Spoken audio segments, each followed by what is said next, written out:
Well, thanks, Dr. Nelson, for that gracious introduction. We are in the midst of a revolution in the life sciences, one that will change the way we engage with new uncertainties in knowledge and geopolitics. Because the biological sciences took place in the West, we tend to take for granted that the Western biomedicine defines the universality of the field. Our leadership seems stable because we expect that data and discoveries developed in other sites will be subsumed under the global governance of a science commons. My book, Fungible Life, complicates the picture. Cosmopolitan science, I argue, moves through a process of de- and recontextualization. New knowledges are translated and modified in a particular site, intensifying the uncertainty and the dynamics of scientific development. Biomedical milieus in Asia, I argue, reveal the efforts to deal with the uncertainties of the future can unleash changes that mutate and evolve the field. In anthropology, uncertainty has emerged as a key concept in problematizing the governance of well-being. Because uncertainty both threatens life and is a mode of living, governance and biology have become intertwined aspects of modern statecraft. From the vantage point of biopolitics, uncertainty is itself a technique of power. Uncertainty acknowledges the enigma of life, but materializes it into a manageable kind of present future. Modern societies have long aimed to tame the future through statistical modeling of fertility, mortality, disease prevalence, and so on, as a way to track emerging trends. By the mid-20th century, however, affluent states had begun to develop strategic security systems in anticipation of catastrophic events, such as the pandemic. But beyond the logic of preparedness, what other forms of risk management are there? It depends on what you mean by uncertainty. There is uncertainty as a future threat, and there's uncertainty as an ever-present state of chaos. So my question is, how can an existentialist sense of uncertainty about the future become, paradoxically, precisely the element that provides stability within modern societies? Specifically, what is the role of the state in shaping an immunopolitics against threats to life itself? This talk considers how uncertainty plays out at different scales that ripple across China's research fields. At the state level, authoritarian politics is manifested not only through a system of centralized rule, but also by an entrenched abhorrence of uncertainty as a constant threat. For the autocratic state, the perennial question is how to harness uncertainty as disorder and chaos in order to effect political stability. Or how, for example, to transform myriad health threats into a generalized condition of biosecurity, and in the process, develop a strategy to play catch up in the medical sciences. Conditions of productive uncertainty in science, I argue, are crystallized by the novel interaction of disparate rules, the biopolitics of sheer life, and moral reasoning in China. Official calls to innovate push health scientists to engage in cutting-edge operations that seek to create domains of certainty out of uncertain futures. But because experiments invariably generate risks, they raise questions about what would be culturally justifiable in enhancing human lives and regimes of living. So in contrast to the model of global health proposed by Western funders, experts, and activists, China's biomedical platform is configured according to a resolutely national strategy. The PRC's obsession with health insecurity can be traced to the early 19th century. Then, triumphant colonial forces called the prostrate nation they addicted with opium the sick man of Asia. The The historical links between extreme poverty, debilitating diseases, and national weakness implanted faith in modern science for solving problems today. After all, the PRC confronts myriad uncertainties in achieving an elusive biosecurity for its 1.4 billion people. Besides the looming crisis of aging millions, or hundreds of millions, the nation is menaced by a multitude of lethal diseases. The densely populated semi-tropical environment in southern China has long been a hotspot for diabetes, hepatitis, dengue fever, malaria, cholera, and influenza. Accelerated urbanization, migration, and environmental destruction have further increased incidence of viral spillovers from animals to humans. The region which overlaps, I'm afraid you can't see it very well, but the region which overlaps Southeast Asia is now officially designated as a zone of newly emerging infectious disease, NEID. It is the epicenter of viral pandemics such as the avian flu H5N1. At the turn of the century, coronaviruses originating in bats traced to caves in Yunnan caused deadly epidemics. SARS-1 in 2002 and the current SARS-CoV-2 or COVID-19 plague. After the short-lived SARS-1, which threatened to derail economic development, China invested heavily in epidemiological training and building virology labs. Thus, with SARS-2, Beijing did not hesitate to impose a draconian lockdown on the epicenter of Wuhan. We may say that an epidemic imaginary haunts the nation. Indeed, managing health threats is vital to the legitimacy of the state. President Xi's leadership promises to ramp up this self-described moderately prosperous society to achieve full modernization by mid-century. So the year 2050 is a magical number. Plans such as Made in China 2025, Healthy China 2030, and the state management of the weather system are to lay the foundations of an ecological civilization. The China Dream integrates health, well-being, and modernity in a socialist civilizing regime. To achieve this technological process of domestic and decontextualization, the state shifted from promoting low-wage manufacturing to integrating indigenous innovations, entrepreneurship, and creativity. So in this, what I call Asian Sputnik moment, leaders recognize that the power to sequence, map, and edit our genes drives the contemporary bioscience revolution. The Chinese state has invested in training, research, and key biotechnologies. That is what they call the correct science that seeks practical solutions to politically identified problems. In this milieu, life scientists in particular are celebrated as heroes who, by competing at the frontiers of bioscience, will save the nation. For instance, Chinese scientists have begun to corral and sequence a multitude of life forms, from the microbial to the iconic, within its sovereign space. Through this platform, data and discoveries can be made fungible across multiple domains of application, of production, and of profit making. But while China has become the world's largest producer of chemicals for pharmaceuticals and PPE,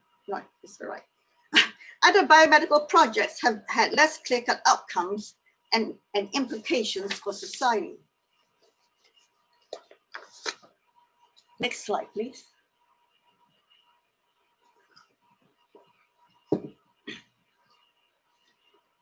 Primates have long been used in biological sciences, but through the process of experimentation, these near-human animals have become valuable scientific tools. But outside the lab, cultural ascriptions of near-humanness have also been applied to actual humans. That is, to marginalized and stigmatized groups such as impoverished peasants, migrants, persons with disabilities, and other minorities. But by cloning near-human primates, researchers unwittingly cast the differential valuation of humans into stark relief. Over the winter of 2017, scientists at the Shanghai Institute of Neuroscience cloned macaque monkeys, a first in the world achievement. Images of the adorable pair suggested that they might be named Mickey and Minnie, cartoon figures of American cultural imperialism. But the macaque clones are named Zhongzhong and Huahua, each bearing half of the word for Zhonghua, the cultural name for China. The scientists announced that the cloned macaques were precursors to lab cloned chimps, which as apes are even closer to humans. So like the cavorting monkey king in the legend travels to the West, cloned apes are to play a role in China's quest, not for Buddhist sutras, but for bioscience supremacy. By the mid-20th century, the United States had pulled ahead of the European rivals in vaccine development.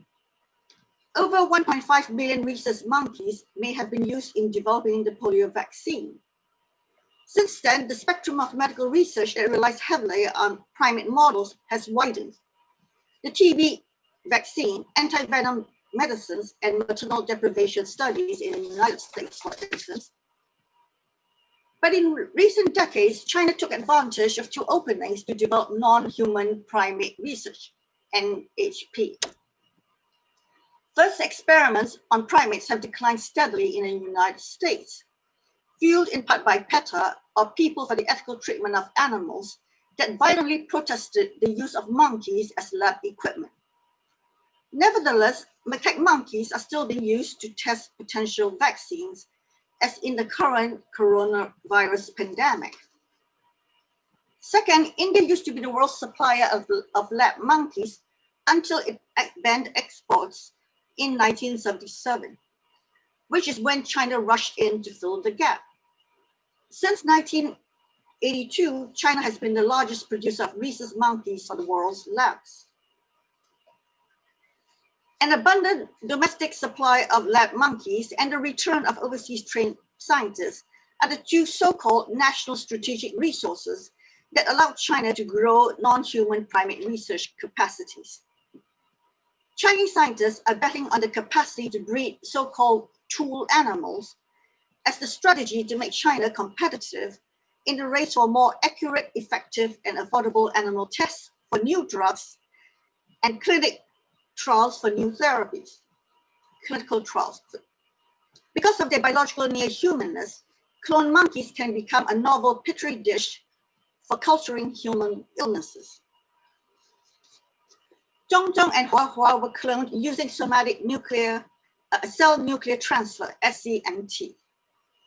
The Chinese Academy of Sciences claimed that their scientific milestone, both technically and ethically, surpasses the method that was used to clone Dolly-the-Sheep by British scientists, including Alan Coleman, who's now in Singapore, by the way. The Chinese scientists used non-reproductive cells or adult cells, a much more difficult but ethically less objectionable procedure. In addition, instead of the conventional electrofusion technique, a graduate student applied micromanipulation to more successfully trigger cell nuclear transfer and produce normal SCNTT blastocysts. You can see in the picture, cell masses that subsequently form embryos. So the Chinese innovation is adding technological enhancement for the method of cloning mammals generally, but also includes an ethical enhancement that evades the problem of making primate clones from embryonic tissues specifically. So, non-human primates are ideal model systems for studying human genetics. To the Chinese experts, cloned monkeys are a one-shot method for circumventing the biological, social, ethical, and legal obstacles to NHP modeling. Stanford-trained scientists had founded WinCon, a model primate center in Guangxi. In 2006, WinCon received international accreditation for its high-quality animal care and use. Although the guidelines were translated into Chinese, WinCon remains the only formally recognized NHP facility in China. Other NHP labs also claim to follow the American NIH guidelines for animal research and are responsive to ethical demands defined by the biomedical parameters of cosmopolitan science as well. To Chinese scientists, lab clone monkeys are an ethical wager. The future yield justifies the present sacrifice, cloned or otherwise, in the service of refining techniques of potential benefits to mankind, to human health. Currently, cloned macaques are used for clinically testing drugs and gene therapies in animal trials before they are applied to human patients. Researchers investigate disease-associated genes in lab monkeys in order to identify culprit genes that can be re-edited in human patients, with the goal of treating particular diseases such as Alzheimer's and Parkinson's, which afflict a huge proportion of the rapidly aging population. Researchers also hope cloned monkeys can give them an edge in neuroscience projects, like the mapping of primate brains. Besides, cloned monkeys allow scientists to bypass some of the ethical concerns that have traditionally accompanied the experimental treatment of lab animals. Chinese scientists argue that cloned primates lacks dependence upon the use of actual non-human primates. But beyond the lab, cloned monkeys pose other ethical issues for Chinese society. How does the high valuation of non-human primate models impact the low valuation of near-human humans?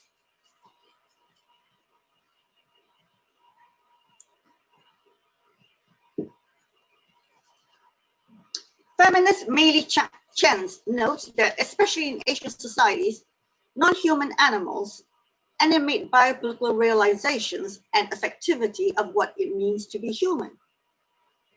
We are at a point when Chinese scientists are scaling the biomedical heights in a country where about 135 million people, 1/10 of the Chinese population, still live on less than $1 a day, an international measure of abject poverty. Folk terms compare the laboring classes to draft animals, and both sets of beings, one may say, have long been treated as traditional kinds of tool animals. The question is, can international legislated care for lab animals coexist with the almost non-existent welfare for the human masses?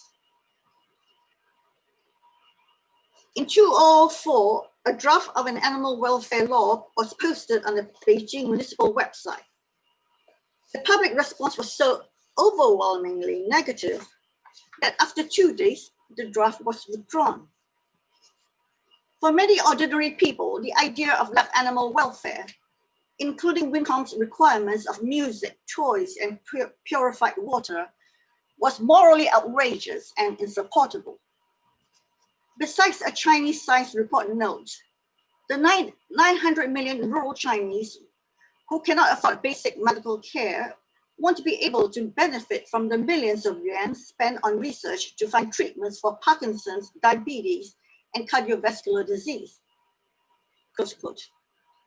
And ethics of care for animals can seem a particularly cruel mockery of people eking out a bare life. But the analogy goes beyond the anthropomorphism of lab animals. The cloned near humans seem to have thrown a monkey wrench at the cultural system of graduating humanity. In post-Mao development, Chinese biopolitics centers on improving the quality or suture of the population, as in the slogan, healthy birth, nurture, and quality education. The key feature of suture is the embodiment of potentiality for acquiring new kinds of skills or knowledge, a self-improving capacity that families are responsible for cultivating in their children. Anthropologists and ethnographers has argued that migrant workers, who despite having built China's impressive cities, are considered low value, may suture, compared to middle-class babies whose parents have carefully invested with modern skills. So Suter, especially the attributes of cultural and modern human capital, has become an urban code for valuing and devaluing individuals and groups in neoliberal times. For instance, in primate facilities, you have poorly paid human worker tool animals care for the highly priced cloned tool animals. But will lab primates, thanks to liberalist bioethics, enjoy more ethical claims than human near humans? After all, Zhong and Hua, having been mascotized as figures of Chinese life sciences. Now, creatures made through cloning rather than through sexual reproduction can be treated as things rather than beings. Yet these cloned macaques are multiply constructed creatures, as animal models, as intellectual property, and perhaps as novel kinds of beings. Researchers not only hold their legal custody, but also need to protect, care, and follow ethical standards in order to ensure the viability of future NHP research. So what obligations Chinese scientists may owe their strange offspring, liminal entities existing between lab tools and living beings? Dr. Pu of the lab that created the clones compared them to junior members embedded within the filial chain of kinship. So the animal labs hold in proximity the bio and natural politics of tool life. Science paternalism needs to subsequently sacrifice Zhong and Hua in order to benefit the well-being of the human collective. And sacrifice is the highest expression of filial piety. In the next case, gene editing also raises uncomfortable questions about ethics, as near-humanness works through the proximate bodies of humans with and without Suter. So in the following year, the science world woke up to the news of another first in China's genomic science. He Qiangui announced that he has created the world's first known genetically modified babies using CRISPR tools. Gene editing, which is a technique to modify the genomes of living organisms, is a consequential innovation.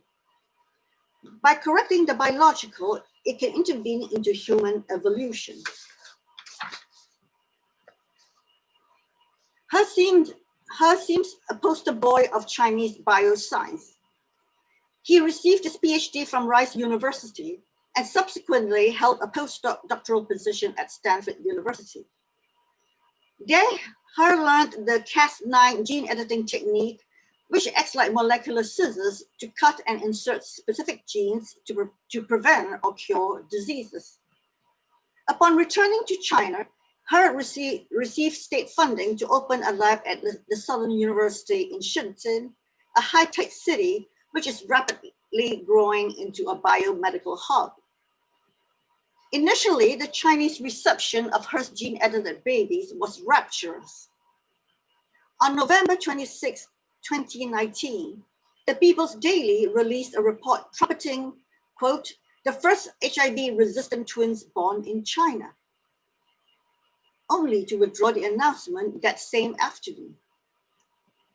Now, in much of the Western world, it is illegal to implant a genetically modified human embryo. China does not have such a law, but a 2003 guideline states that the genetic manipulation of human gametes, zygotes, and embryos for reproductive purposes is prohibited. But in the brewing global scandal, the Chinese Academy of Sciences condemned her, charging his preemptive actions insane. By breaching national rules and medical ethics in the pursuit of fame and profits, he delivered a huge blow to the global reputation and development of Chinese science. Southern University, which claimed it did not give approval for the experiment, terminated Hearst's employment and all related research. He was also met with widespread international condemnation from bioethicists and fellow genomic scientists. More than 300 scientists, including researchers from NIH, MIT, Stanford, Berkeley, Harvard, and the Chinese Academy, released a joint statement stating strong disapproval and raising ethical questions about safety, efficacy, follow-up responsibilities, informed consent, and so on. By December the same year, He was sentenced to 3 years in jail on charges of illegally practicing medicine by carrying out human embryo gene editing intended for reproduction. When he first completed the trial, He left a voicemail for colleagues saying in English, "I'm 70% happy and 30% uncertain." By alluding to the post-Mao orthodoxy that Mao was 70% correct in modernizing China, he hoped to shield himself from criticism by implying that despite the risk involved, his efforts would yield positive results. At the Genome Summit in Hong Kong, He expressed his pride. He had wanted China to have the first CRISPR babies. With mounting criticisms of an experiment that was deemed neither transparent nor medically necessary, he shifted the ethical focus on gene editing from the procedure itself to the needs of a stigmatized group. The son of rice farmers, He presented himself as caught between scientific ambition and the goal of helping HIV-afflicted parents have healthy babies. He claimed that after visiting a village where 1/3 of the residents were HIV positive, he became convinced that, quote, they needed this protection since the HIV vaccine is not yet available. HIV-infected families are among China's most invisible communities. Currently, about 600,000 people are living with HIV/AIDS, many of whom acquired the virus because of blood plasma buying and tainted transfusion, a secondary epidemic that was initially concealed by the authorities. HIV-infected people, mainly migrant workers and gay men, routinely face discrimination in employment, healthcare, social opportunities, and access to marriage. Thus, parents struggle to have healthy offspring who will have a shot at life. But HIV-infected parents are banned from fertility clinics that can provide treatments to wash the virus off sperm, thus reducing transmission between parents, from parents to offspring. Furthermore, family planning rules severely limit the chances of HIV parents to have able-bodied children who, besides being desired for their own sake, promise a form of old age insurance that few can do without. In this collision of bioethics and social ethics, He remarked to one of his American mentors, "You mean to say something as small as this procedure is as valuable as my 2-year-old daughter?" He reported that while only one of the twin embryos had been successfully edited by him, the parents wanted to keep both babies, adding that HIV-infected families should have the loudest voice in this matter. He's 70% confidence that his experiment would be lauded, perhaps derived from the belief that he was following health policies requiring parents to accumulate vitalism. From his perspective, a point could be made that disadvantaged parents' efforts to improve their DNA suture may be a legitimate or even obligatory form of health management, through which to escape unequal embodiments of desirable qualities. In one of his videos, He says, quote, "If we can help these parents protect their children, it is inhuman of us not to do so." He's 30% uncertainty stemmed from his recognition of having violated research guidelines. He kept the implantation of the gene-edited embryo secret and forged approval documents at the hospital where the twins were born. In seeking consent form from HIV-infected parents, He could have glossed the experiment as an AIDS vaccine trial. At the Chinese hearing, some of the parents later reported that he did not inform them about the medical risks of gene editing, but others wrote that they were aware of the risks of failure. One said, quote, "We wanted to contribute to science, at the same time wanted a healthy baby." One may not agree with Hearst's decision, sparked by a heady mix of entrepreneurial science, patriotic opportunism, and humanistic concern, to note that the ethics of genetically engineering of humans worldwide is evolving. Currently, the gene editing of embryos is taking place for research purposes in lab settings in the UK, Europe, and the United States. But for now, it is still illegal to implant genetically modified human embryos. In line with the global standards following the scandal, China is drafting new rules for governing high-risk biotechnology. But this does not mean that in a volatile future, the Chinese regime of vitalist governance will not permit gene editing to assist human reproduction. Internationally, we seem to be at a moment when the bioethics of germline editing, with its individual focus, and biopolitics, with its collective characteristics, are merging. Nobel laureate Craig Mello mused that if one day scientists have the capacity to cure disease with perfect success rates, it would be unethical to not do it. Are scientists supposed to believe that the suffering of patients is ethical? Agencies in clinical practice recognize that, quote, "some decisions may be culture dependent," and that some countries might eventually conclude that human genome editing in embryos is acceptable under some circumstances, such as preventing lethal diseases. Here at Berkeley, Dr. Jennifer Doudna, one of CRISPR's inventors, said, quote, "To me, the big question is not, will this ever happen again? I think the answer is yes. The question is when, and the question is how," close quote. Globally, scientists are fiercely competing to achieve scientific breakthroughs in human genome editing.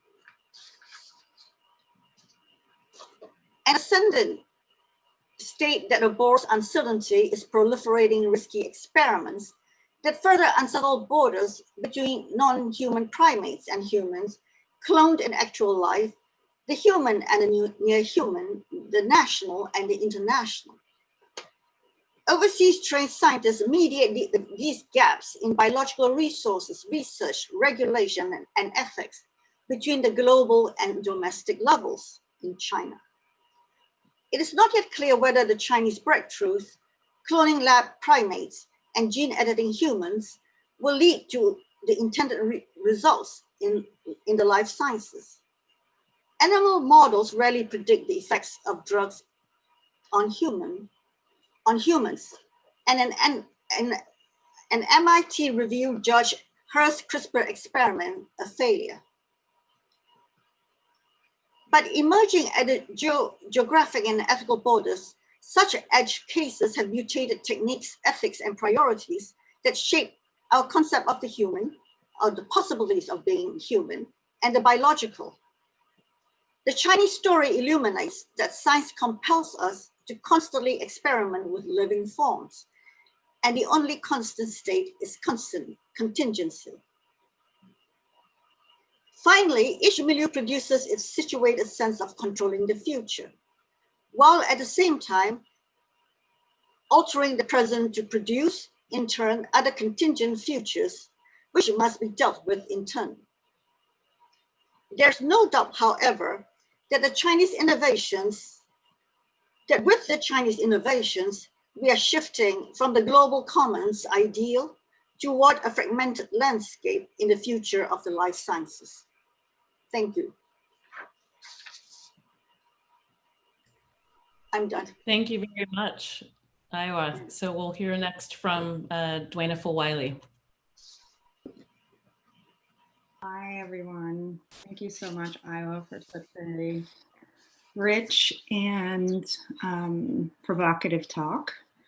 I am going to share my screen just to make a few points that both relate to and sort of expand some of the notions of uncertainty and ethics in this moment, and specifically with these technologies and where they are situated within a broader context of both genomic research and issues of really thinking about who, in fact, these technologies are supposed to serve. So let me just pull up my screen share here. So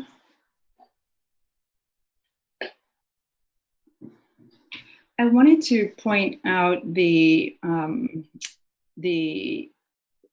idea of looking at different domains, from clinical research to experimental research to ideas of public health and the greater good, and how oftentimes in conversations on ethics, and I think especially with technologies where we actually are exploring new terrain, we want to really, as the Newfield Council on Bioethics and Gene Editing reminds us, we want to avoid the possibility of sleepwalking. And really the idea here is that there are formulas, right? There are lots of different conversations we've already had about moratoriums on genetic recombination, lots of different technologies. And so oftentimes we rely on the frameworks that have already been set out when applying or thinking about new terrain in a different moment. And so this possibility of sleepwalking into a new order as a result of uncontrolled technological momentum that results in poorly constrained evolution and diffusion of new technologies. And so really, whatever one's sort of gut reaction to the CRISPR technology and Hui's acts of implanting these twin embryos, we have to think much more broadly about this idea about what we have discussed in terms of ethics before and what might be new in this moment that we should be paying close attention to as well. So not to sleepwalk. And I would put this in conversation with writer Zadie Smith, who is talking about cliche here. And oftentimes there is, with cliche and with formulas that we inherit, receive knowledge, there is that tendency to sleepwalk through action. So she says, with the cliche, you have pandered to a shared understanding. You have taken a shortcut. You have represented what was pleasing and familiar rather than risked what was true and strange. It is an aesthetic and an ethical failure. To put it very simply, you have not told the truth. To rummage through a purse of formula, a cliche, is to sleepwalk through a sentence. A small enough betrayal of self, but a betrayal all the same.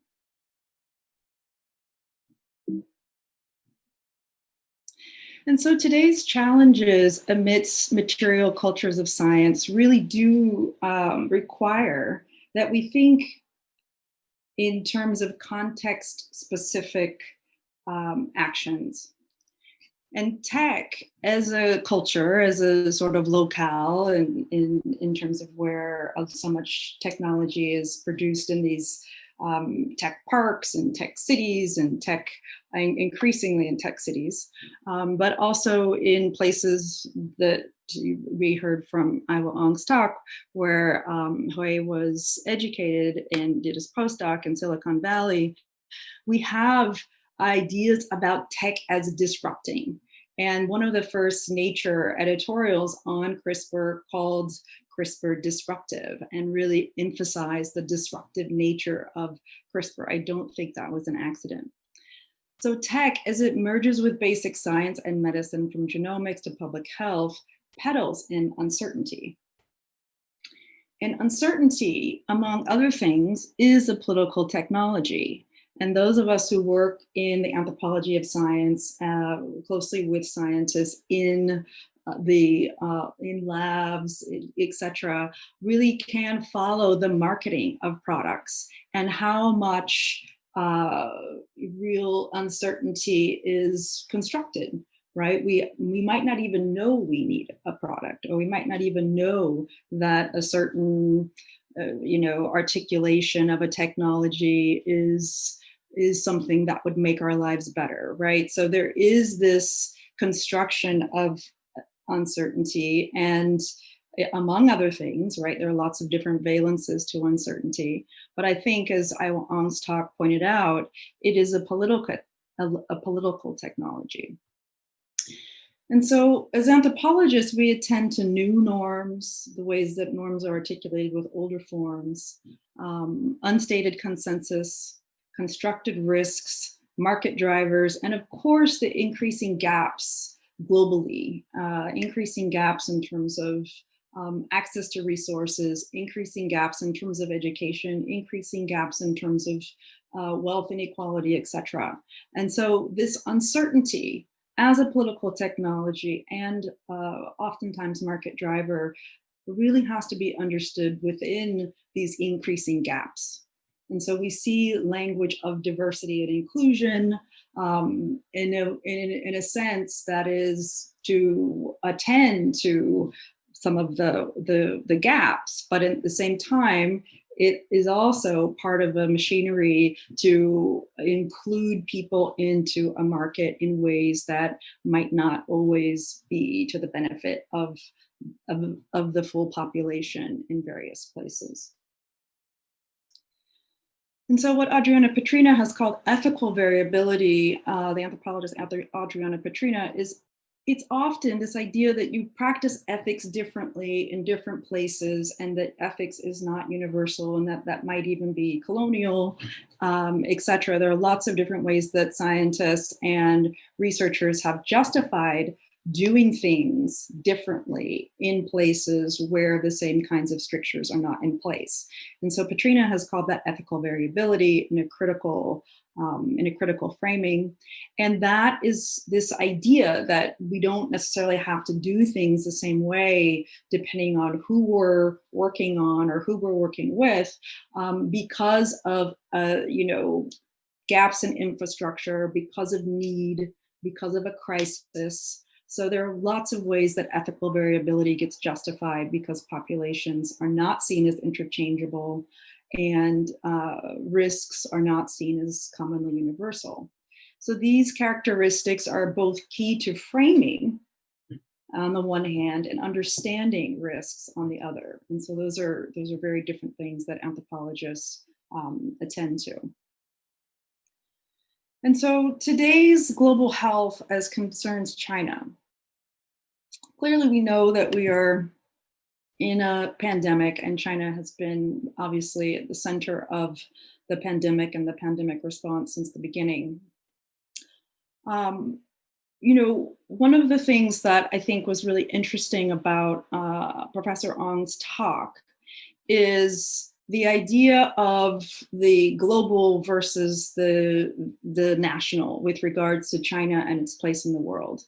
And I'm relying heavily on Kate Mason's book, Infectious Change, which is a book on reinventing China's public health infrastructure in the CDC after SARS, where she really shows how research in China is in fact mostly centered on its own populations. And she focuses on illegal migrants who are also legal citizens, just from different regions. And I think this is important in terms of some of the things that Aihwa, you were pointing out in terms of how vulnerability was constructed in the CRISPR case, and what the larger cultural and sort of ethical context is for that kind of framing that is not just obviously specific to China, but we also have many of those kinds of discursive ethical justifications in the States as well. But unlike colonial science or US science done on people abroad, she argues that China controls access to study populations, and in the way that they study Chinese populations, it is both global because it's exportable and local because of the sheer number of people. So that's, again, the cover of Infectious Change. So questions of ethics, values, and resources. Again, the large quantities of people translate to large quantities of data. Illegal migrants are to be governed and controlled, but also provide a country resource. That sort of idea, again, of resource, on various levels for the Chinese scientists. And specifically, she talks about floating populations and the ways that floating populations, migrants from other areas, are valued and devalued, and the ways that this idea of the human, near human, not quite human, differentially human, really does bolster the research enterprise. So with SARS, I'd like to just emphasize that the reason that I'm kind of giving this broader background is because the specifics of CRISPR are just that, very specific in the US, in Europe, in Asia, etc. But the larger sort of cultural landscape, I think, to think about very specific genomic research and experimental genomic research, and then what, in fact, is any one country's or any one sort of scientific group's comparative advantage, if you will, I think has to be taken quite seriously in this conversation. And one of the things that has been very clear in looking at the scholarship on China, from Susan Greenhall's work to Kate Mason's work and to your own work, Aihwa, is to really think about really the idea of transnational and China's place within a transnational world, and this idea of a scientific commons.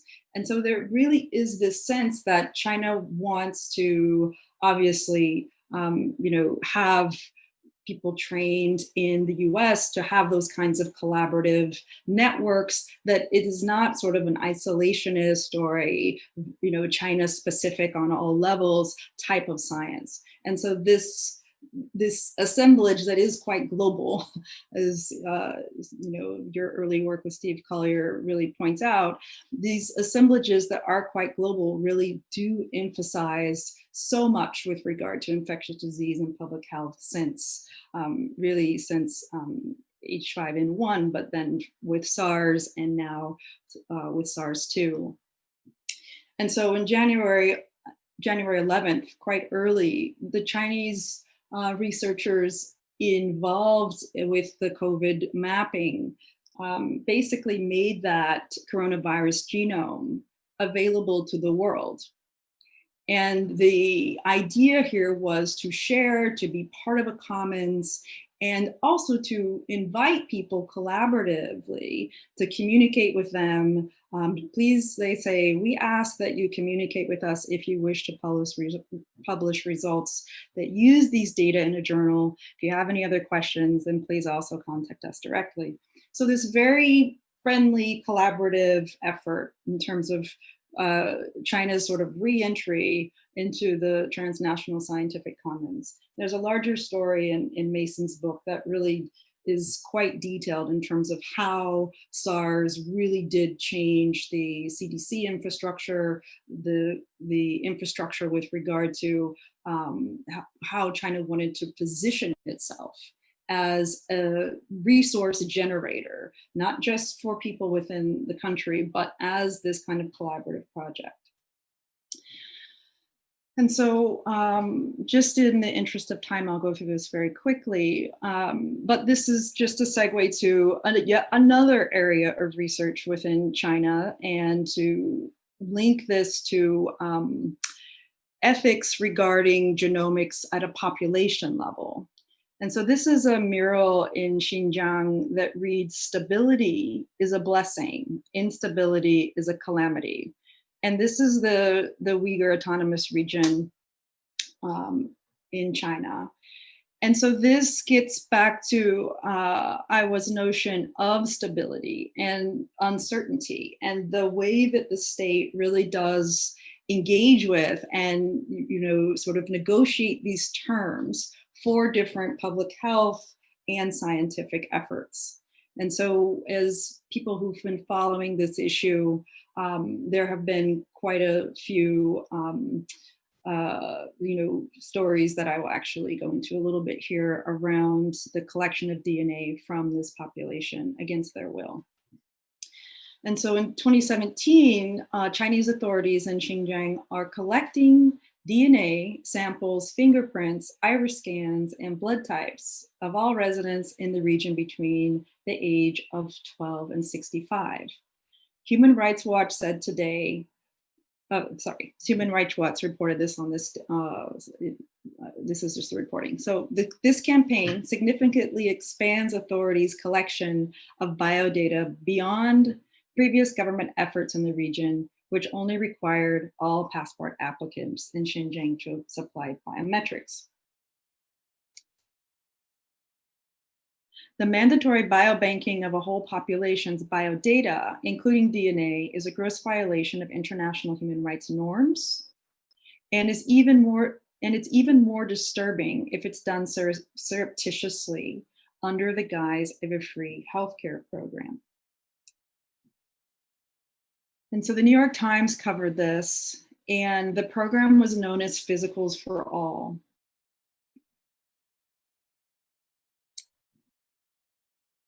And so the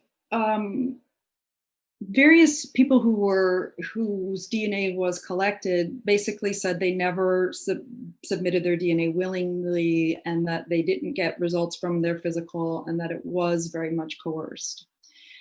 So this is reporting in the New York Times.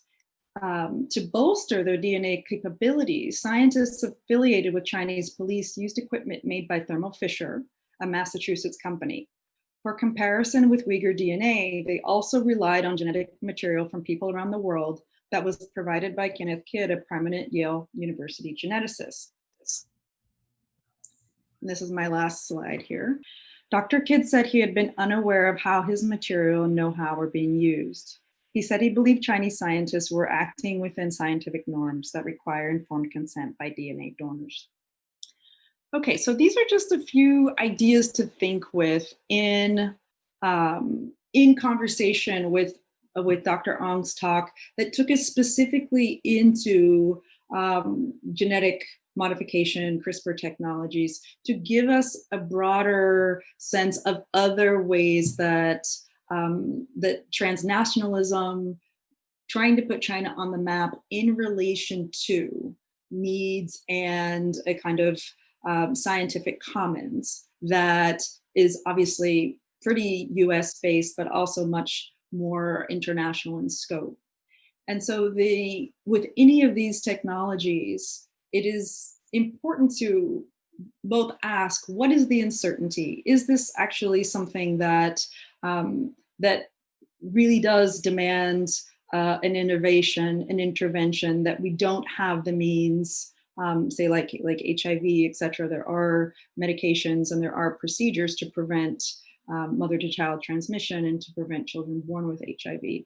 So there are lots of ethical questions, but there's also, as I'd like to emphasize, the construction of a market need and the material cultures of science and the ways that scientists are coming together to actually create something that might not actually be in the conversation, in the sort of general purview of larger publics that will be affected by these technologies. Thank you. Thank you so much, Duana. And now we'll invite Professor Yang to make his remarks. See, can you hear me, Alondra? Yep, you sound great. Great, all right. So I'd like to thank Professor Ong and Professor Nelson for inviting me to offer responses to Dr. Ong's lecture. It's a real great honor. Professor Ong's lecture is rich and complex on so many levels, so that I think he will raise different questions for different readers and audiences. The central challenge it raises for me is the Weberian question of science as a vocation. What is the meaning and value of science? Weber asked this question to his German audience when he delivered his lecture on science as a vocation on November the 7th, 1917. He posed this question to a world full of uncertainty. World War I would not end until a year later, and the Russian October Revolution was shaking the world right as he spoke. Professor Ong gave her lecture at a time of great uncertainty and tragedy, when the COVID-19 pandemic has claimed over 200,000 lives in the United States. While all this time, we are witnessing in despair the blatant denial of science by politicians and common folks alike. Is commitment to science as vocation still thinkable?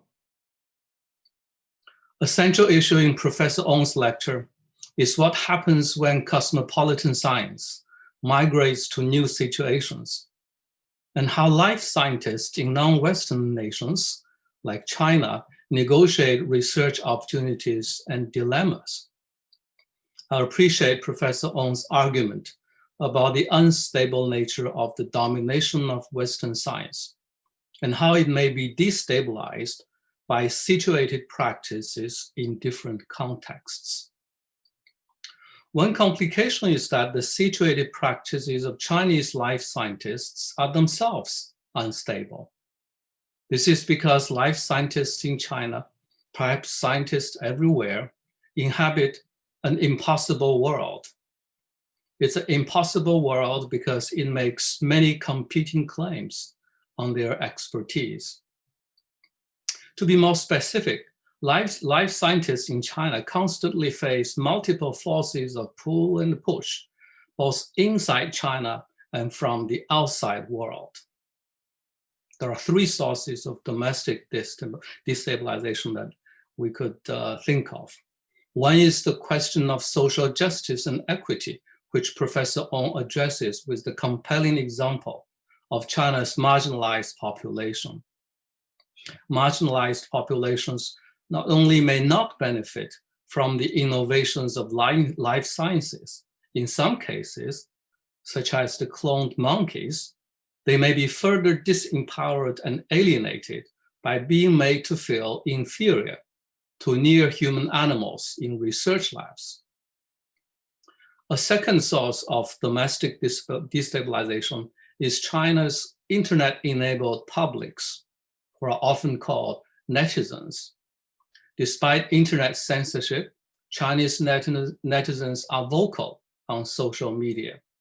In the past, they have voiced strong opposition to the production and import of genetically modified foodstuffs. Most recently, news of He Jiankui's gene-edited babies provoked a social media outcry. Netizens debated and condemned his adventurous research and violations of research ethics protocols. The third potential source of domestic destabilization is the complex relationships between the state and individual scientists. Chinese scientists' interests are not necessarily, certainly not always aligned with the state.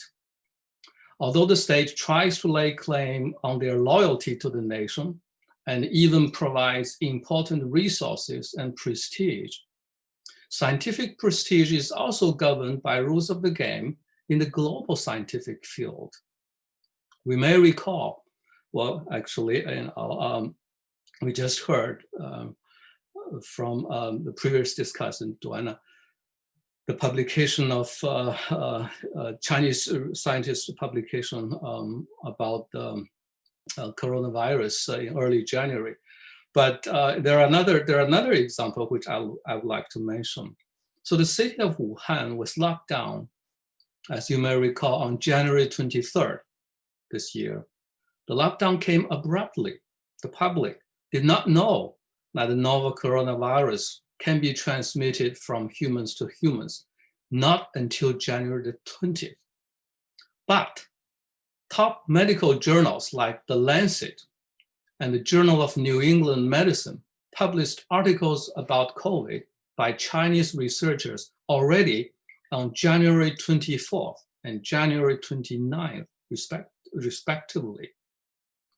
Again, on social media, Chinese netizens charged that these researchers had chosen to prioritize academic publishing over helping to tackle the life-threatening situation on the ground.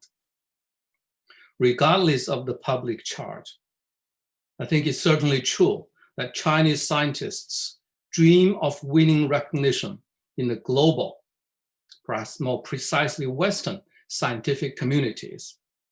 They have a Western imaginary or Western syndrome. Another complication to the relationship between scientists and the state is that in today's geopolitics of biosecurity and national security, Chinese scientists, simply because they are Chinese, may be viewed as the agents of the state, even if their interests or loyalties are not aligned with the state. The even more horrific scenario is that not just Chinese nationals, but ethnic Chinese who are foreign nationals may be viewed as suspect and become victims of racial profiling and witch hunting in a new Cold War between the US and China. We see this already happening to ethnic scientists in the US in recent years. There are similar complexities when we examine the Chinese state's calls for technological innovation, which Professor Ong talked about in her lecture. This obsession is both new and not new. It is new in the sense that it is a direct and recent reaction to the made in China stigma that has been slapped onto Chinese products. It's not new because there were already campaign after campaign to promote people's science in the Mao period. Tu Youyou, who won the Nobel Prize in Physiology or Medicine in 2015, conducted her prize-winning research in the 60s and 70s. The discourse of innovation is not new also because it is a borrowing and imitation of the innovation discourse of the global technology sector dominated by Silicon Valley. China is merely playing a catch-up game. Professor Ong notes that China's obsession with health insecurity can be traced to the 19th century when triumphant colonial forces called the prostrate nation they addicted with opium, quote, the sick man of Asia. I cannot agree more. China's religious embrace of science technology undoubtedly goes back to the same origin. The harsh reality is that the racist discourse of the sick man of Asia remains as alive today as a century ago. Earlier this year, in February, the Wall Street Journal published an op-ed with the headline, quote, China is the real sick man of Asia, which faults China's responses to COVID-19 as, quote, less than impressive and ineffective. The origin story of China's fascination with technology suggests that the logic of China's scientific and technological enterprise is mimesis.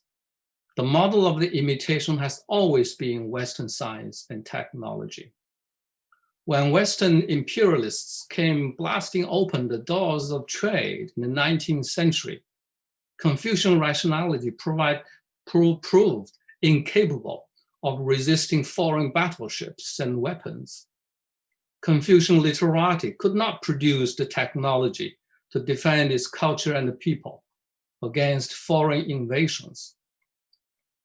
The new culture movement in the early 20th century, which began around exactly the same time when Weber delivered his famous lecture, attacked Confucianism and embraced Western science. Scientism became China's new religion. The quest was on for Western science and technology to save the nation. But the quest was never successful or so successful. China was always behind. At the beginning of China's economic reform, on November 19, 1978, Chinese Vice Premier Fang Yi, who was in charge of the science and technology sector, told a visiting delegation of the board of the American Association for the Advancement of Science, AAAS, the first of its kind after the Cultural Revolution, to visit China. He told the delegation that China was very backward in science and technology, but China planned to catch up with the world by the end of the 20th century. Fang's words seem to have come true, or to be coming true in some ways, at least in some areas, China has been catching up. The question is, what happens when the imitation becomes too close to its own model? The reaction so far is fear and xenophobia. So we see presidential orders recently to shut down TikTok and WeChat, two of the few innovations of Chinese technology with some global reach. Fear and xenophobia haunt Western discourses on COVID-19, which too often turn China into the racialized other. The language of, quote, China virus or Wuhan virus expresses nothing but fear. Only when the other remains poor and inferior does it feel safe to us. But when it begins to look too much like us, it becomes a threat to our sense of identity. That is the unfortunate historical environment in which Chinese life scientists inhabit. In this environment, multiple entities make claims on their loyalty or expertise, and often both.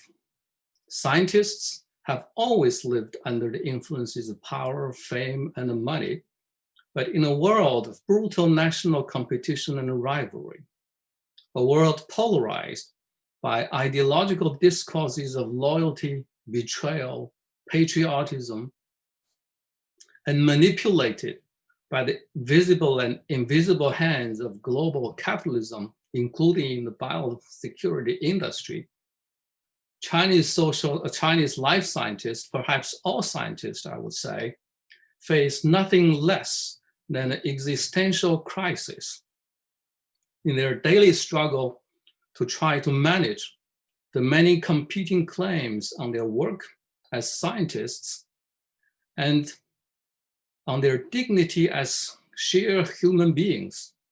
I wonder whether it is still even possible to ask whether science can be a vocation or whether it has anything to do with cosmopolitanism. Thank you. Thank you very much for Aihwa's brilliant paper that led to these two very rich responses that were very different responses to her comments. Aihwa, did you want to make some initial responses as we get started in the discussion? You're muted. You need to unmute. Aihwa, you're muted. Yeah. I really appreciate the comments very much for contextualizing in ever-expanding spaces of possible debates around China, ethics, the scientific life, inequities, the future of resources, scientific resources and knowledges to be shared or not to be shared, and so on. I want to emphasize that this is a tiny paper. I just wanted to speak to the specifics of these two cases and to situate it within the context of China's emergence. I want to say, yeah, I mean, Duana, obviously, if you're in my book, Fungible Life, I do talk about the Chinese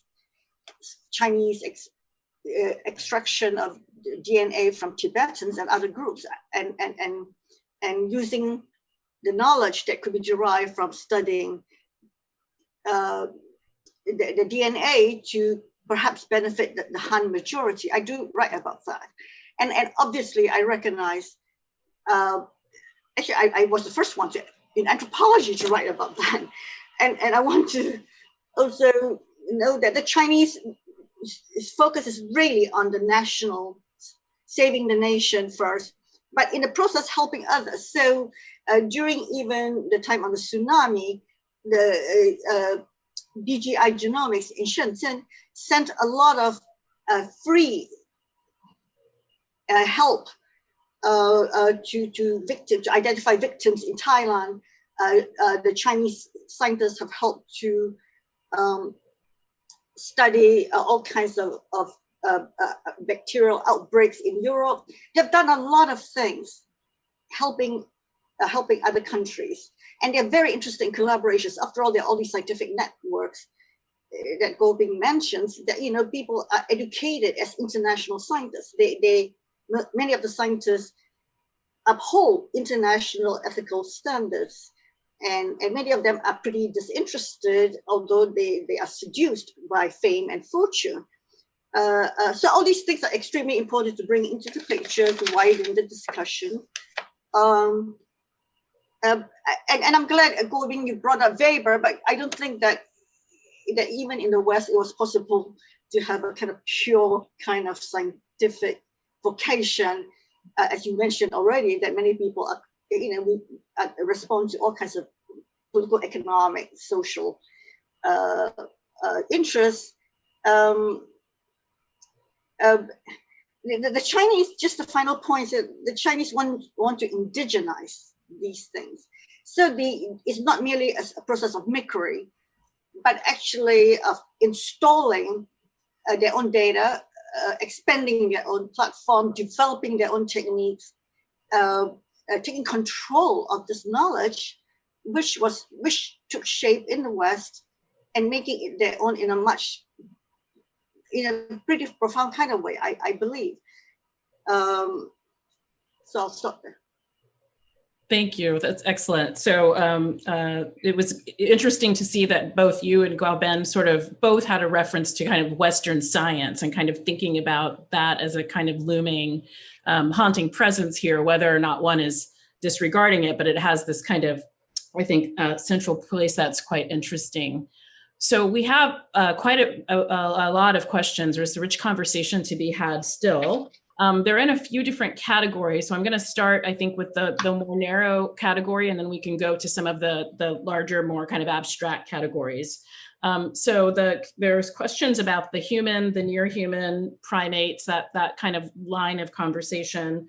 There are questions about uncertainty and disruption and risk. There are some questions about risk vis-a-vis racism, vulnerability, marginalization, exclusion as well. So let me jump to a couple of these.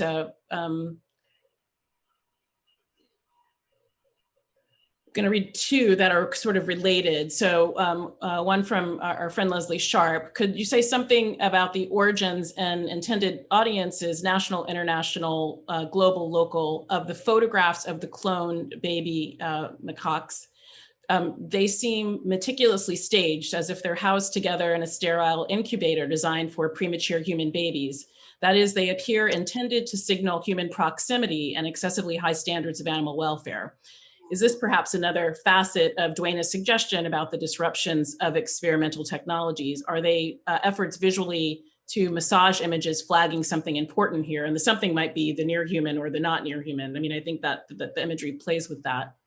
And then the second one, if the position of Zongzong and Wawa can be conceptualized in terms of filial piety, how might He Zhanqiu not also draw on the rhetoric of Confucius ethics. This goes to a little bit of Guobin's point, to speak of the, quote, rectification of genes, echoing the Confucian idea of the rectification of names, as a restoring of harmonious order against the breakdown here being the HIV/AIDS virus.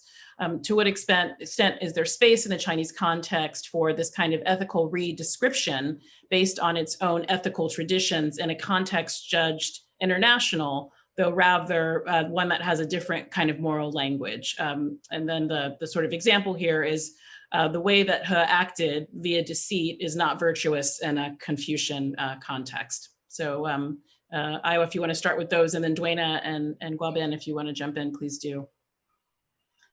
I don't have much to respond to that. I mean, obviously, the hyper sterile and lab environment for the monkeys, for the cloned monkeys, is a way to demonstrate the high standard that the Chinese have achieved in cloning technologies and in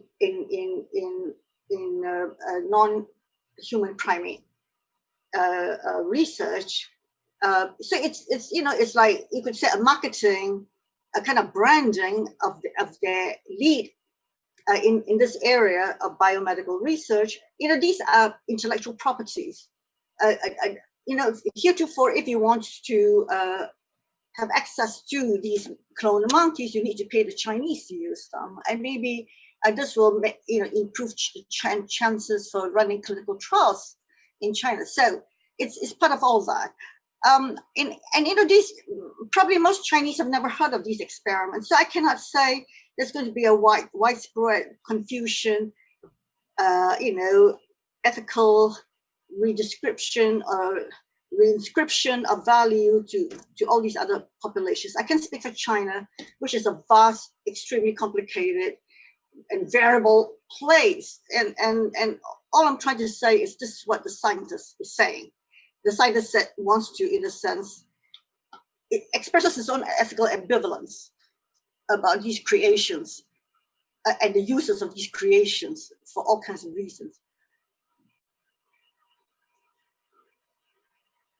I can add a few words about Confucianism and genes, which is such an intriguing question. Because if you think about this, if Confucians think about this, that genes can be edited, the human beings can be edited, they'll be driven crazy, totally mad. How can it be possible that you can edit human beings? Because the Confucian idea of moral order, of social order, is one of certainty.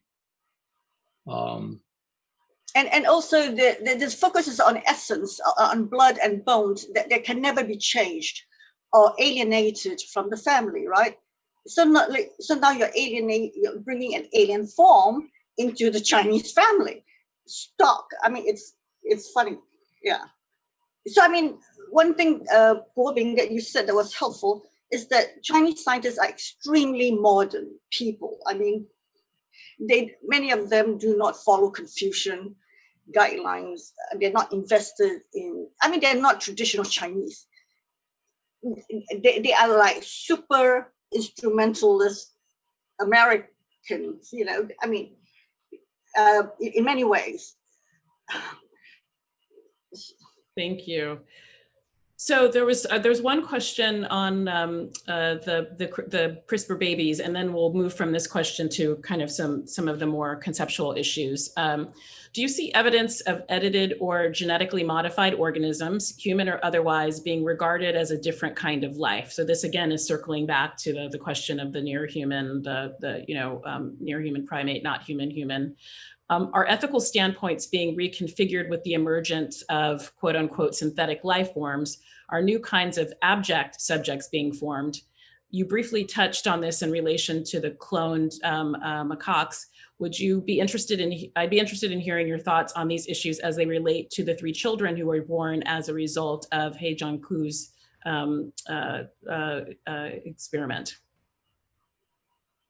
I can't answer that question. I don't know.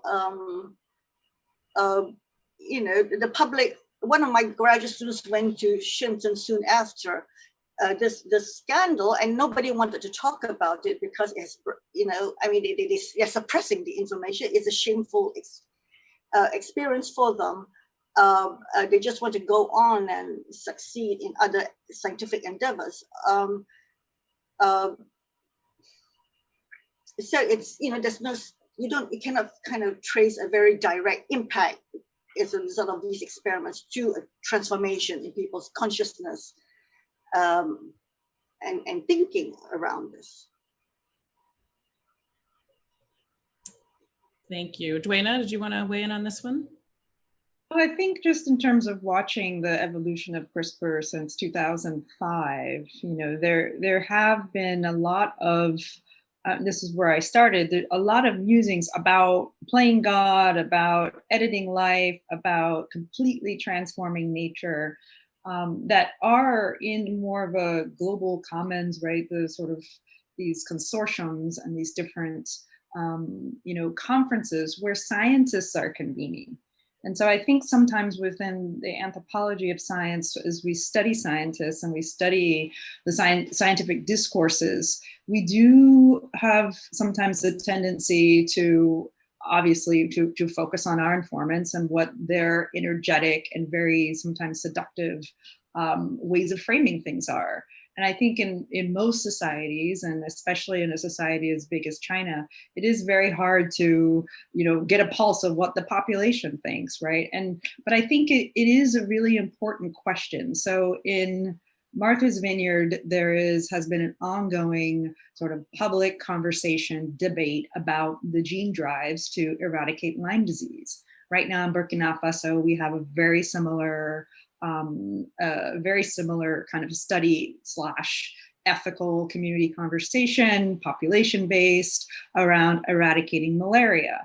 And so with CRISPR, we're seeing a different kind of engagement on the part of scientists and social scientists and different guises coming together to try and elicit what is it that people are really reacting to, and are people and larger publics really informed, or can we have a debate, right, or a conversation that is beyond scientific conferences? And so on the one hand, I think that we're in a moment where we do have to go beyond our comfort zones in terms of really asking the questions that ethics has really as academics.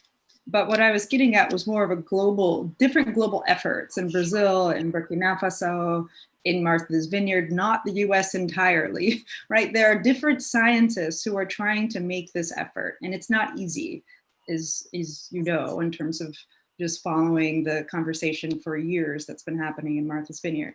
So this is not at all a global prescription, and it's not about having some kind of, moral or ethical superior prescription. So it's really just watching what some CRISPR scientists are doing, because of the sense that this is really going to change something about human patrimony, right? Something about what you described, in your paper, and what the WHO, statement on gene editing also describes, with regard to this dignity idea that this belongs to all of us. So this is not China specific. This is, I'm saying that there are specific scientists globally who have taken it upon themselves to engage a public. And I think this is, to the audience question, does this present a different conversation with regard to forms of life? I think many people believe that it does. And we just have to have, creative ways and engaging ways to get more people in the conversation. And we don't have answers as anthropologists, I think, at this point. We don't have answers, but we have the creation of these new categories of, the near human primate that allow, somebody used filial piety, that allow new kinship and new ways of thinking about relationships between, humans and primates, that I think are part of the conversation about dignity and about the sort of larger global connections that Duana is pointing to. So one of the things that was very interesting for those of us who had the pleasure of listening to Aihwa's talk and then your responses and really taking it in was the different ways that uncertainty, certainty, disruption came up. And stability and instability. And I've also, in the back of my head, I'm also thinking about Jennifer Pan's new book about kind of social welfare and China and it being mobilized around the issue of stability. So we have from Aihwa in the beginning of her talk, a sort of statement that the state relies on uncertainty, right? And Duana sort of picks this up as sort of uncertainty being a kind of political technology. But then we also we know that states are partly draw their legitimacy from creating forms of stability, or one thinking that you can rely on them for stability when you need it. Then one has, as Guobin laid out, a Chinese state that is invested in narrating itself as being stable and as stable as being, the thing that it's supposed to do in the world. So there's all of that different discourse happening simultaneously on the one hand. Then there is, I'm thinking about in shrinking social, kind of quote unquote Western democracies with shrinking social welfare nets, which effectively create uncertainty, but not the kind of uncertainty that creates innovation, right? So there's different kinds of disruption and uncertainty, and that I think that, one might imagine that the state and industry needs a certain kind, that there's, a Marxian read would be, you need the surplus labor, right? You need labor and waiting, perhaps. So that's a kind of disruption. But there are, I guess, kind of valences of uncertainty that do different kinds of work that I thought was interesting and kind of wove through all of your presentations, and then also might make us think differently also about, about Beck writing on the risk society, right? What if some of what came out today was like the purpose of society is to foment risk. Which is not, a little bit different from what Beck would be suggesting, but I think that's, an arguable point, but not an incorrect one. So I would welcome any kind of thoughts on that. Well, I think I said that uncertainty is a condition of living.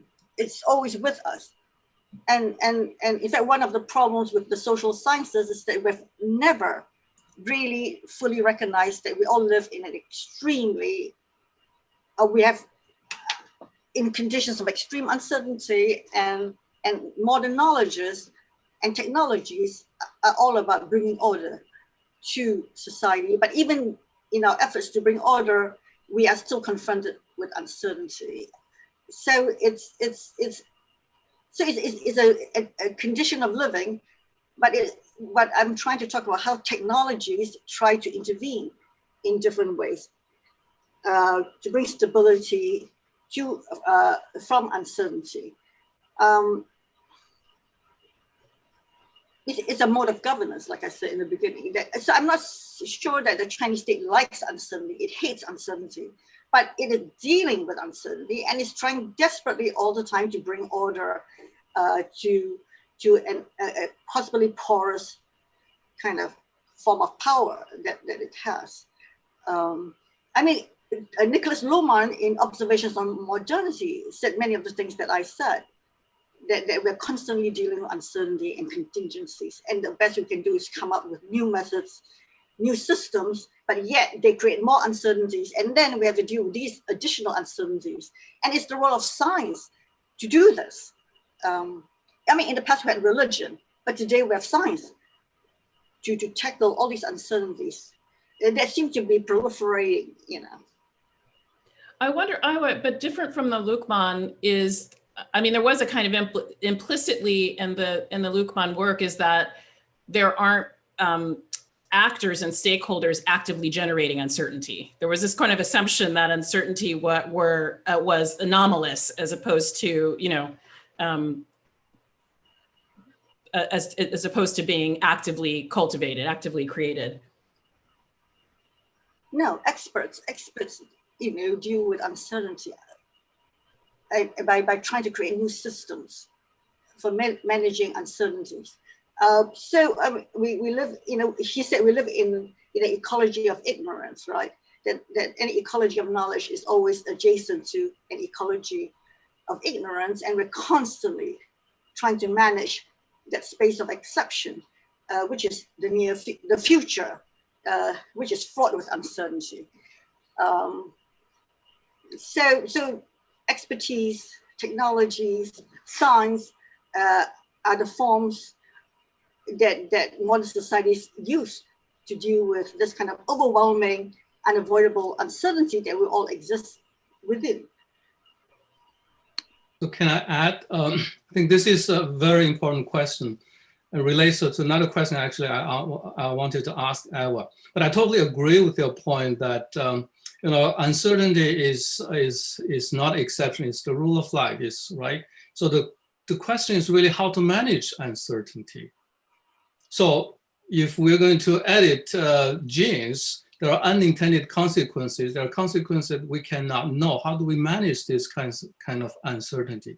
Do we trust the scientific institution alone, or do we subject their decision-making and research procedures to the public? So my question was, when you mentioned my point about the publics, the online publics, was really I wanted to raise the question about how we can make our scientific research, which is under the pressure of all sorts of influences, money, big pharma, and so on. How can we make this scientific institution, including our own universities? I mean, this does not just include natural science or biological sciences, but social sciences as well. How can we make our research more accountable, more democratic? I think that would be the question that I think is critical for resolving a lot of these issues. I would love to hear I can't answer that. I'm not capable of answering that. But all experiments are uncertain. All experiments create risk.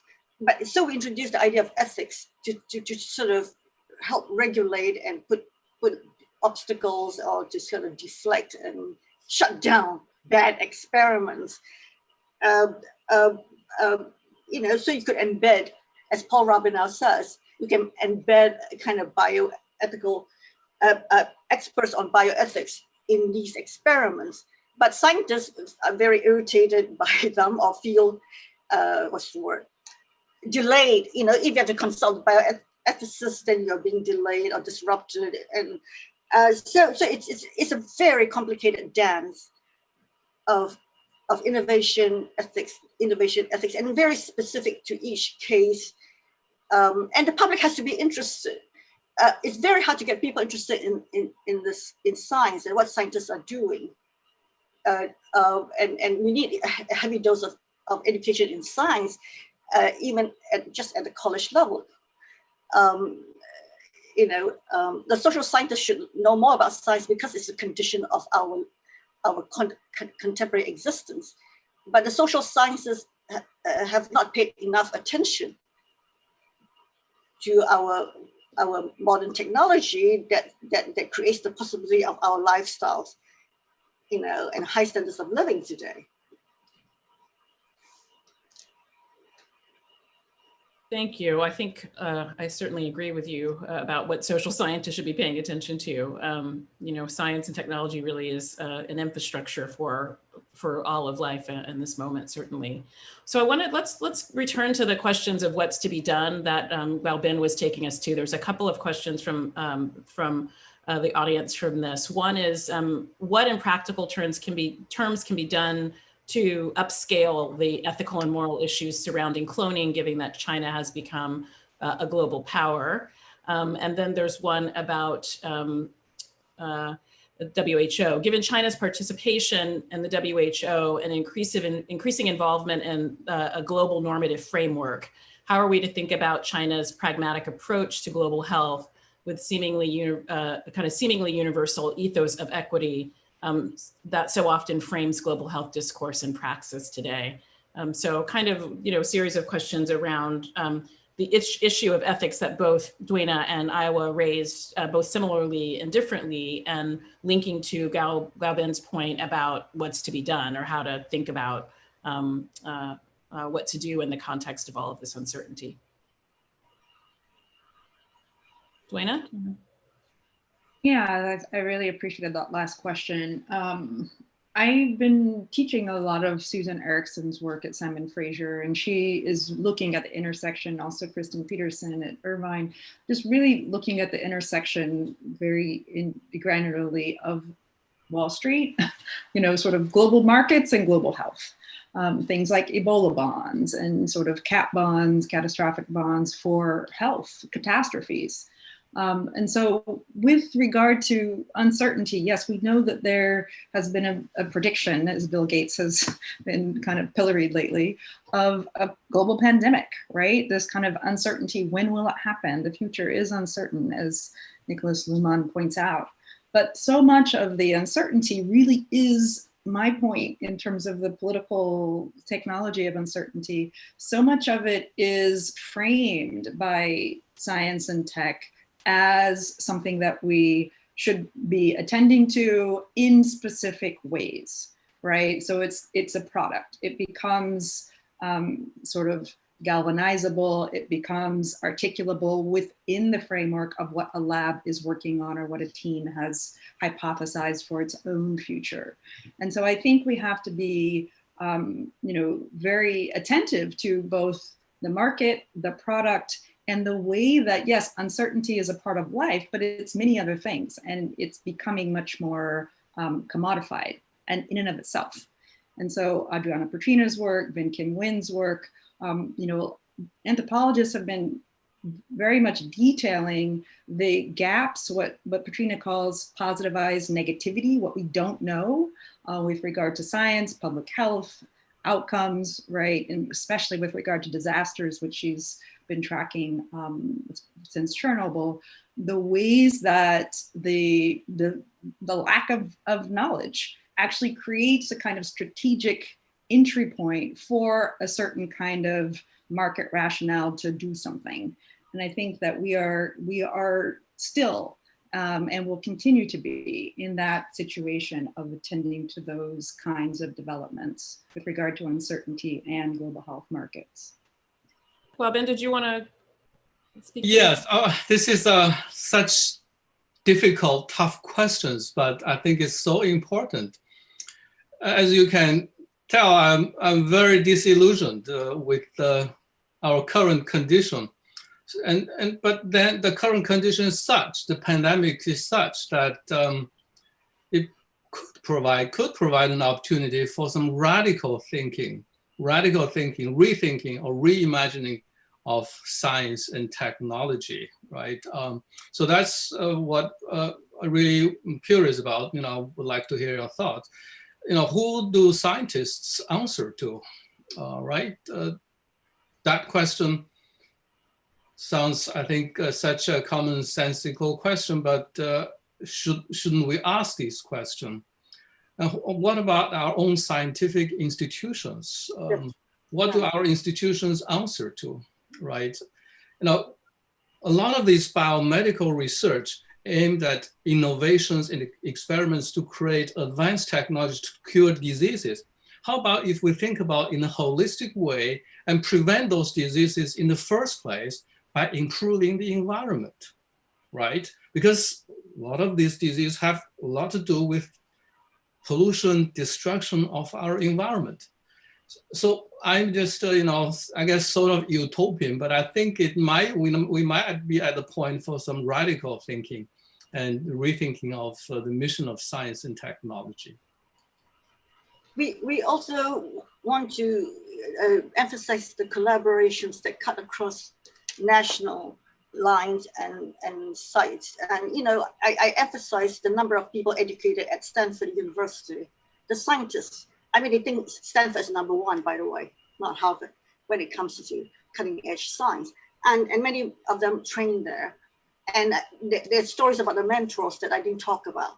But nevertheless, I want to emphasize that it's an international endeavor, but unevenly and in a very heterogeneous way connected, some sharing, mentoring,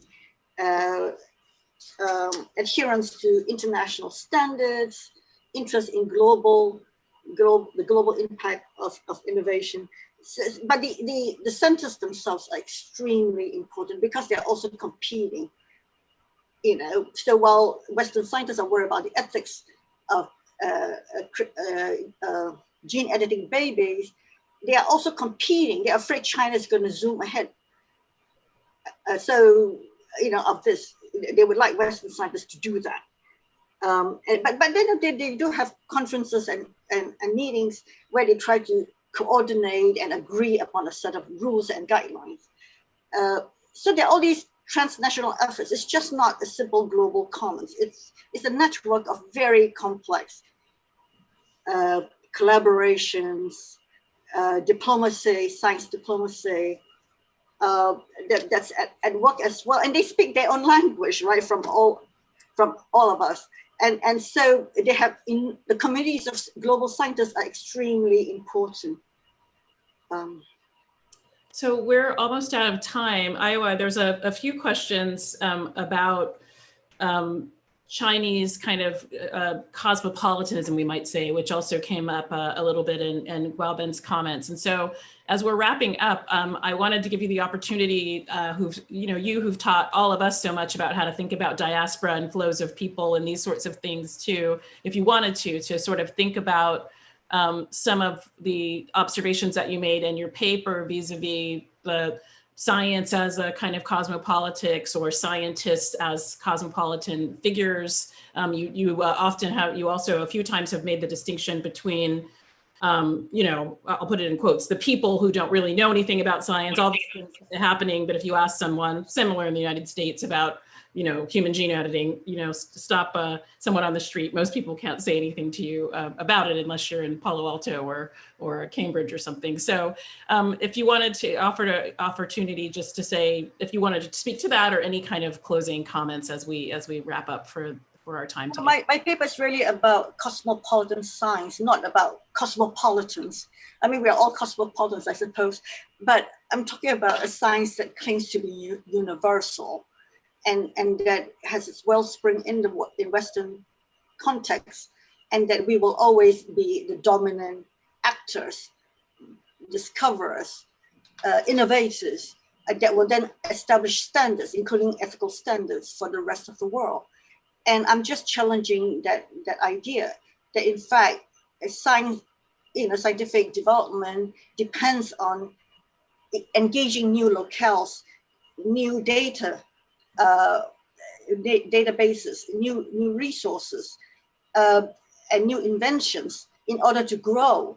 So it really, is a form of engages in a kind of migratory travel around the world in order to develop new knowledge. So it goes back to the idea of global assemblership. But anyway, technology travels and it weaves in and out of and takes into account the variety of information and ideas that it gathers from different places. And that's how it becomes destabilized, but also re-energized in the process. Thank you so much for that. It's certainly true that this work really picks up global assemblages and so much other of your work as well. It's a wonderful project, and we were so fortunate to have the honor of being able to listen to your great paper and to engage you in conversation.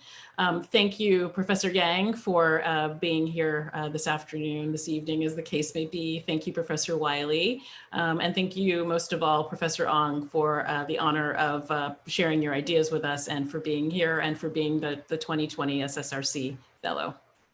Thank you, President Nelson, and thank you, Guobin and Duana, for giving such great comments. Thank you.